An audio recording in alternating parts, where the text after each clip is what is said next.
Comme le veut une certaine coutume, c'est à Mariembourg, sur la piste du karting des Fagnes, qu'a été donné le coup d'envoi de la Belgian ASAF Karting Series. 116 pilotes étaient présents pour l'ouverture d'une saison 2016 qui comptera 5 rendez-vous, et ce, sur 4 circuits différents. Bref, voilà une belle saison en perspective.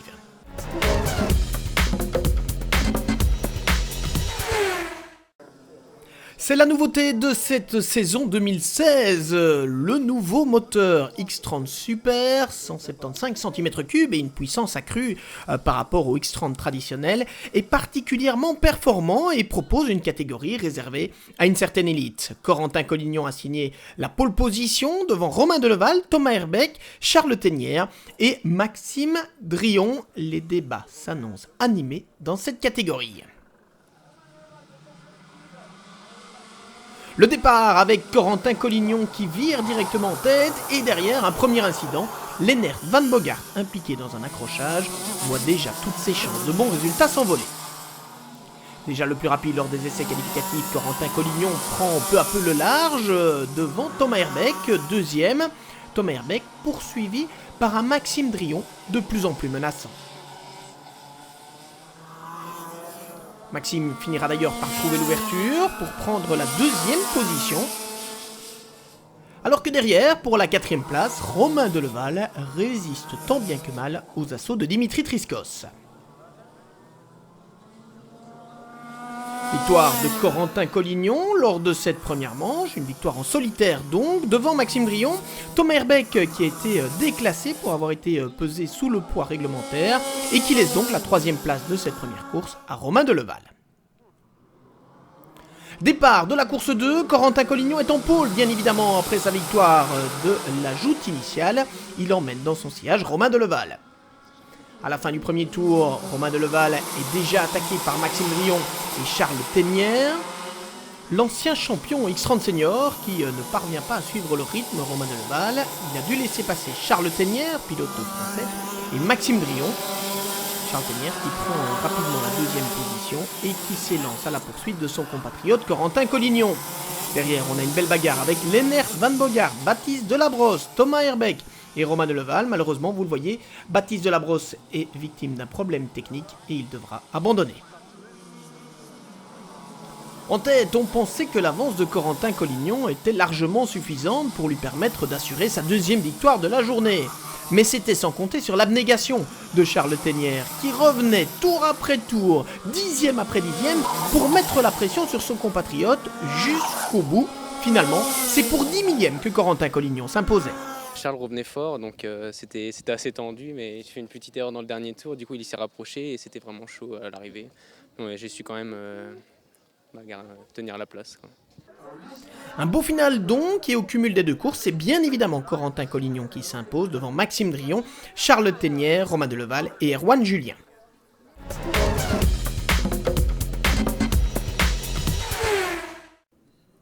C'est encore une nouveauté de cette année 2016. Dans la catégorie des cartes à boîte de vitesse, il y a désormais deux divisions, celle de la catégorie X30 Shifter traditionnelle avec les moteurs 125 cm3, mais aussi une nouvelle classe X30 Super Shifter avec un moteur de 175 cm3 plus puissant. Thierry Delray et Corentin Grégoire ont tous les deux réalisé la pole position dans leur catégorie, ils partiront en première ligne, alors que sur la deuxième ligne on retrouve Sean Peters et Thibaut Mazouin.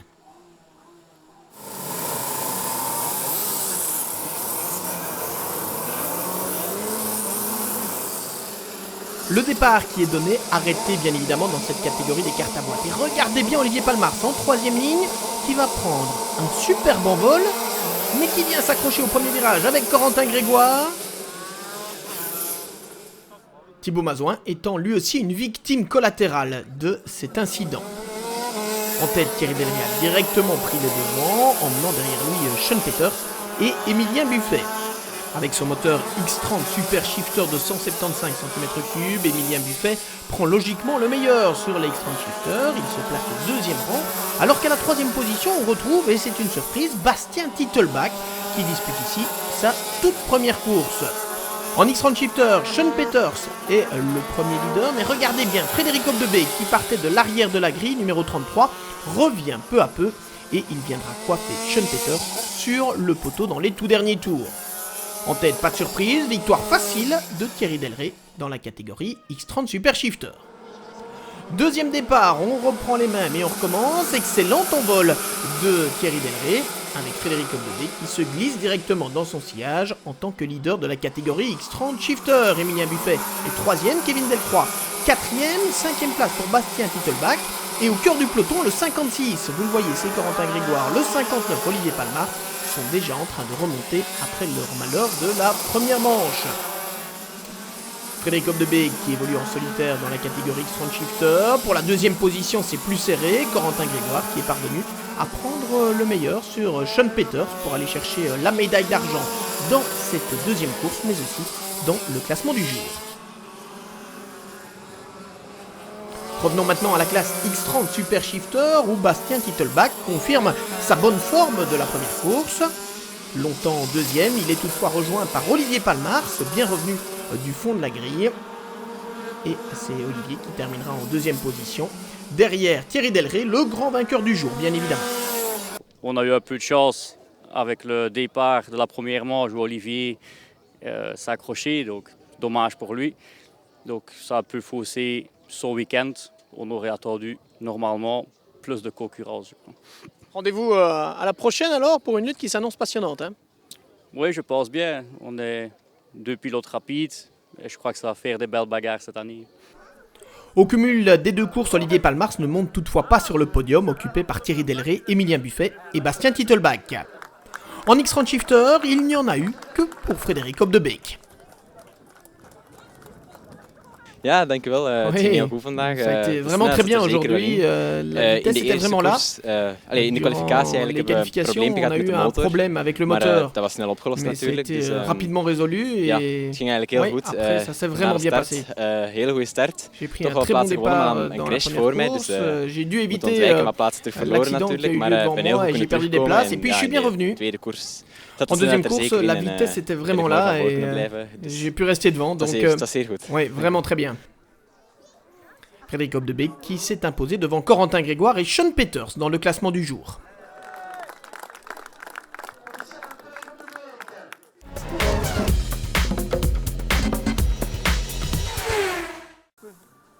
Avec une bonne partie des pilotes élites passés dans la catégorie X30 Super, la classe X30 Senior est devenue un peu plus accessible.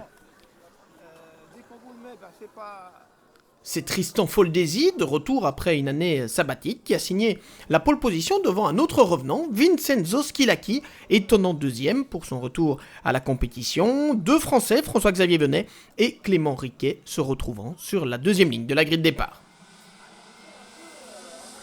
Le départ justement où Tristan Foldesi parvient à garder l'avantage devant Vincenzo Schilacchi, François-Xavier Venet prenant directement la troisième position. La lutte promet d'être intense dans la catégorie, mais Tristan Foldesi semble directement prendre quelques longueurs d'avance alors que Clément Riquet lui a raté son départ et pointe seulement au 6e rang. Vincenzo Schilacchi perd un peu de terrain, Nigel Verhaeren, numéro 21, vient de lui ravir la 3e position, ces deux-là étant désormais un peu décrochés par rapport au duo de tête, composé de Tristan Foldesi et du français François-Xavier Venet. Nigel Verhaeren se glisse au 3e rang, et alors que Vincenzo Schilacchi rencontre des problèmes techniques qui vont le faire plonger dans le classement, Tristan Foldesi, lui, a pris la poudre d'escampette et il s'impose en solitaire devant François-Xavier Venet et Clément Riquet revenu 3e. Deuxième course avec Tristan Foldesi toujours au commandement, le poleman, grâce à sa victoire lors de la première manche, bien évidemment, prenant un envol parfait. Derrière, François-Xavier Venet et Clément Riquet se retrouvent au coude à coude. Mais ils ne pourront rien faire face à un Tristan Foldesi décidément intouchable sur la piste du karting des failles. Ils se disputeront donc la 2e position. Et à l'inverse de la première course, c'est cette fois Clément Riquet qui aura le dernier mot face à François-Xavier Venet. Derrière Nigel Verhaeren, isolé à la 4e position, la lutte sera belle pour la 5e place avec Ronan Walbrook, Vincenzo Schilacchi et Mathieu Delboeuf. C'est finalement Vincenzo Schilacchi qui s'offrira un top 5, mais très loin de Tristan Foldesi, double vainqueur à Mariembourg. Oui, une journée exceptionnelle. On ne savait pas il y a un mois qu'on allait rouler. J'ai fait la première manche du championnat de Belgique, ça s'était très bien passé. Ici, on est très content d'avoir pu rouler à la ZAF aussi. On a bien travaillé avec mon papa, que je remercie énormément, et le team Codecar Racing, sans qui je serais nulle part aujourd'hui. Donc, un très beau week-end. Oui. Au classement général, victoire évidemment de Foldesi devant Venet et Riquet.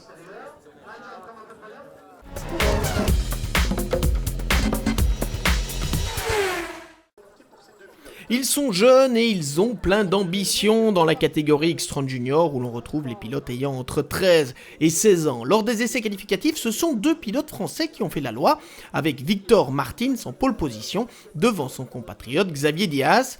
Le premier belge est Tur Stalmans, 3e, alors que Martin Ebet occupe la 4e position sur la grille de départ.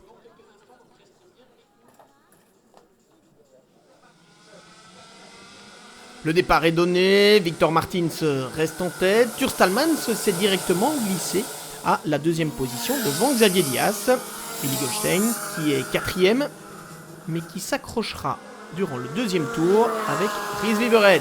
La bagarre en tête va donc opposer Xavier Diaz, Victor Martins, Tur Stalmans et Rens Van Pelt, un magnifique quatuor bientôt rejoint par un 5e homme, Martin Ebet.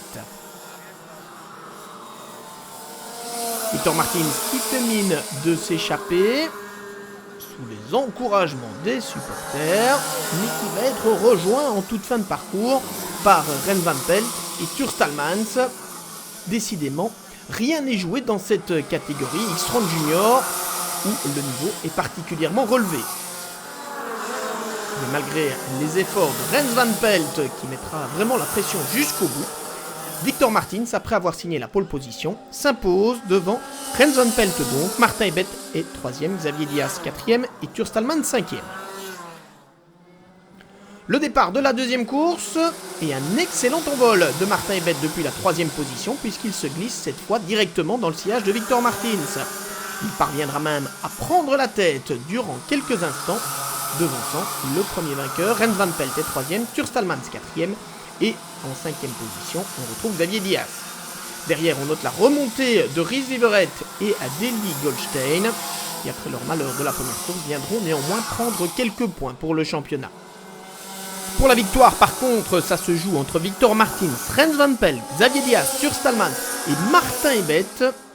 Ces 5 pilotes terminant dans cet ordre avec une belle arrivée au sprint. Il y a eu 2 belles bagarres, je me suis fait doubler. Après, j'ai su redoubler, donc après, ça a fini sur une belle victoire. Le classement général de la journée donne donc Victor Martins vainqueur devant Rens Van Pelt et Xavier Diaz. Martin Ebet et Tur Stalmans, après s'être battus pour la victoire, complètent le top 5.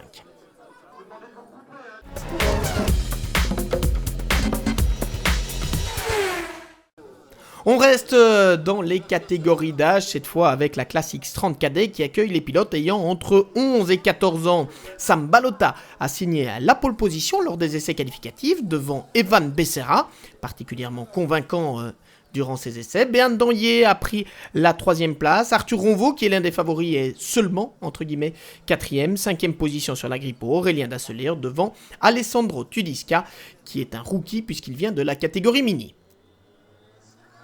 Le départ avec Aurélien Dassellier qui tente de faire l'intérieur et qui vient accrocher Evan Becerra. Arthur Ronvaux n'a rien pu faire, lui aussi a été impliqué dans l'accrochage et il se retrouve à l'extérieur du virage numéro 1. C'est fini aussi pour Bjarne van der Linde, le numéro 11. Quant à Evan Becerra et Arthur Ronvaux, ils ont déjà perdu tout espoir de bons résultats.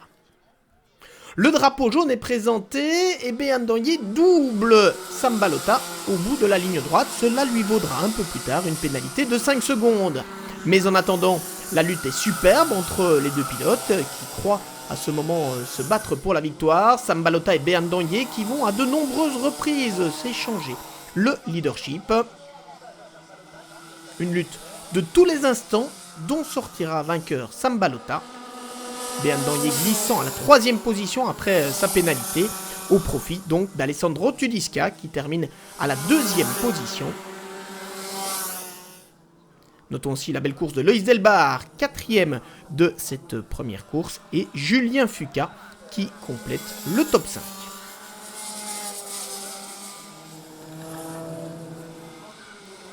Le départ de la course 2, Loïs Delbar avait pris un excellent envol, mais Béhan Danhier, dès le virage numéro 2, vient s'intercaler à l'intérieur.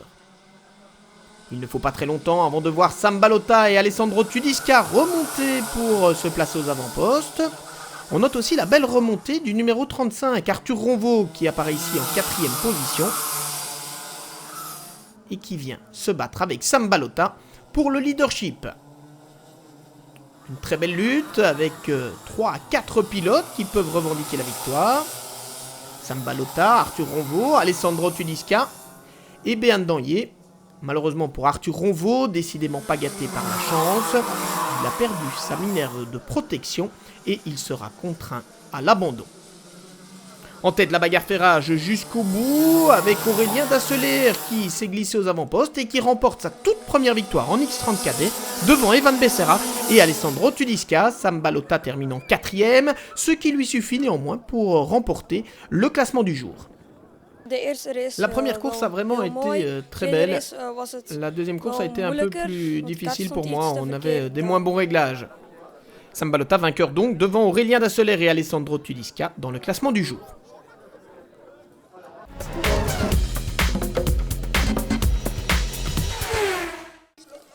Ce sont les plus jeunes et ils débordent évidemment d'énergie, les pilotes de la classe mini, soit ceux qui ont entre 8 ans dans l'année et 12 ans dans l'année. On a eu une petite surprise lors des essais qualificatifs puisque Kimi Abraham a signé sa première pole position devançant Jérôme Maton, l'un des favoris assurément de la saison. Johan Cinti, le tenant du titre, s'élancera lui de la 3e position, devant Steven Simus, un débutant dans la catégorie, et Zakaria Azaoui, 5e des essais qualificatifs. Le départ de la première manche est donné sur une piste encore légèrement humide après les pluies nocturnes, et cela va directement influencer le classement. Johan Cinti a pris les commandes de l'épreuve, derrière Noah Maton double Steven Simus pour s'emparer de la 2e place.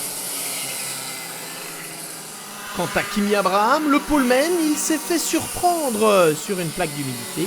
Dès le premier tour, il pourra repartir, mais très loin des leaders. Johan Cinti domine cette première manche, où Steven Simus marquera finalement les points de la 2e position, après une pénalité infligée à Noah Maton pour un départ légèrement anticipé. Le départ de la 2e course, cette fois le soleil est revenu. Johan Cinti est en tête, il emmène derrière lui Noah Maton, Angelo Melli qui a pris un excellent envol et qui pointe en 3e position, et Steven Simus, 4e. Pas de chance pour Zakaria Azaoui, déjà impliqué dans un accrochage lors de la première manche et qui se retrouve de nouveau en mauvaise posture. Pour la 3e place, Steven Simus attaque avec succès Angelo Melli, mais celui-ci réplique. Et le duel sera magnifique pour cette dernière marche du podium. C'est finalement Angelo Melli qui aura le dernier mot et qui s'offrira cette 3e place. Derrière Steven Simus, 4e, Bran Gebours a pris la 5e position, emmenant derrière lui Olivan Failly et Victor Louis. La lutte a été belle pour la 3e place, elle le sera aussi pour la victoire, avec un Noah Maton qui ne lâche rien derrière Johan Cinti. Le Montois revient petit à petit sur le champion 2015. Mais c'est bien Johan Cinti qui remporte sa 2e victoire de la journée. On avait pu rouler depuis longtemps, c'était la dernière course parce que je fais quelque chose d'autre, c'est le vélo. Et samedi, les 2 premières séances, c'était pas top parce qu'il faut le temps de me réhabituer. Et aux essais qualificatifs, je fais 3e, c'était pas très bien. Et à la première course, je dépasse tout le monde dans un virage, ce qui était très bien. Et après, je mène. Au championnat, Johan Cinti est bien évidemment le premier leader devant Noah Maton et Steven Simus.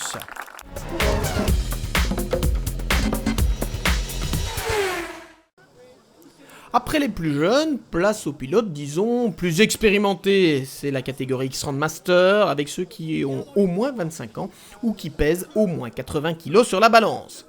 Lors des essais qualificatifs, c'est le revenant Miko Bouvier qui a signé la pole position devant l'étonnant débutant Martin Brunet, excellent deuxième.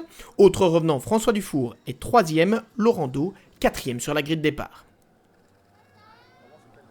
Un départ que Miko Bouvier gère à la perfection pour directement prendre ses distances. François Dufour s'est glissé à la deuxième position. François Dufour et Alexandre Blavier qui vont d'ailleurs se disputer cette deuxième place en début de course. Ici, c'est François Dufour qui prend l'avantage. Mais le duo voit revenir derrière lui Martin Brunet et Laurent Do, et ils seront donc 4 à pouvoir revendiquer la médaille d'argent en s'échangeant à plusieurs reprises les positions. Alexandre Blavier croit tenir le bon bout, mais Martin Brunet confirme son deuxième temps des essais en passant devant lui. Alexandre Blavier terminera 3e, François Dufour 4e et 5e place pour Laurent Do. Tout cela derrière un Miko Bouvier, autoritaire leader de bout en bout de cette première course.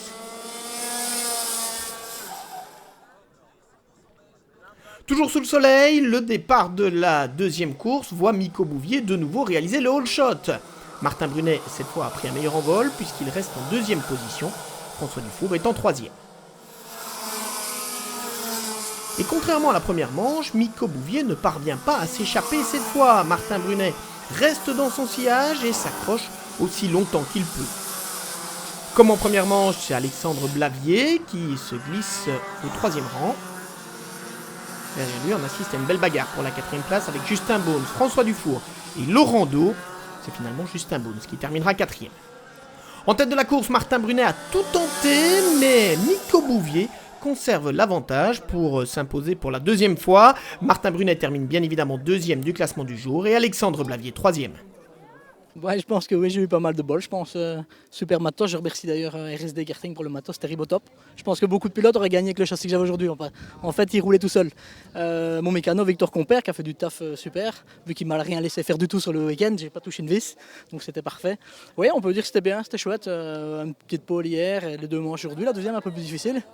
Parce que le jeune là derrière, il poussait fort là, 10 ans moins que moi. J'ai eu un peu de mal sur les derniers tours, mais ça s'est bien passé.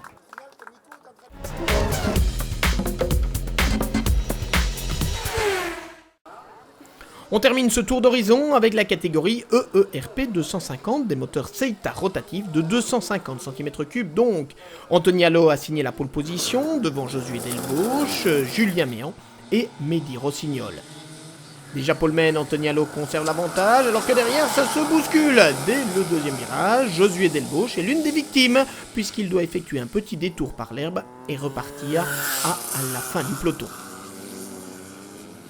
Antonialo, lui, ne se pose aucune question et dès les premiers tours, il creuse l'écart pour devancer Julien Méan. Ces 2 pilotes qui ne seront plus jamais rejoints. Pour la 3e place, par contre, c'est nettement plus chaud avec une bagarre qui voit notamment ici s'opposer Michel Allot, Jean-François Méan et Julien Terroigne. Joseph Gillin est en embuscade, Mehdi Rossignol aussi et Cédric Matelin n'est pas très loin. On note aussi le retour de Josué Delbauche qui, après son détour par l'herbe du premier tour, vient lui aussi revendiquer cette 3e place.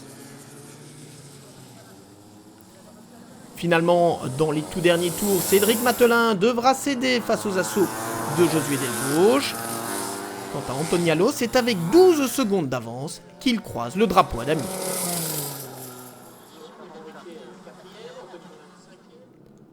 Le départ de la course 2, départ arrêté pour cette catégorie ERP 250, et de nouveau, Antonialo ne se fait pas prier pour conserver l'avantage.